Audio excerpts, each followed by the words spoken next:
Hello guys, welcome back. I'm PVKR aka Rutvik.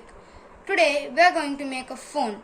It's not a real phone or mobile.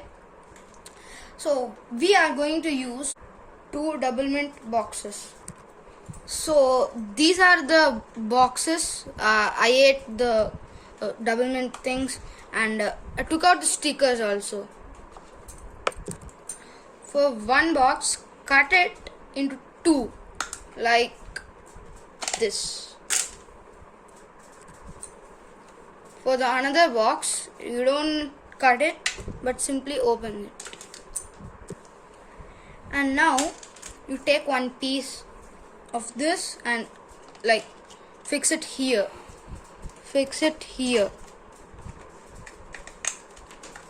And take the other piece and again fix it here on this.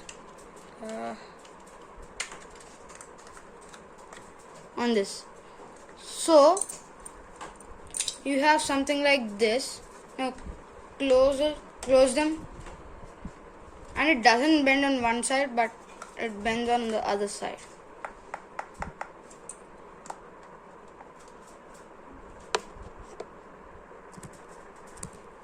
Now you just need to paint the whole thing in your favorite color. I choose black.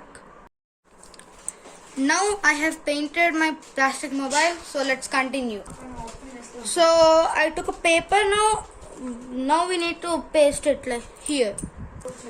I pasted it. So this is it, guys.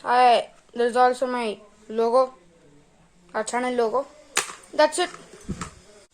If you want, you can glue the buttons here. I don't have time.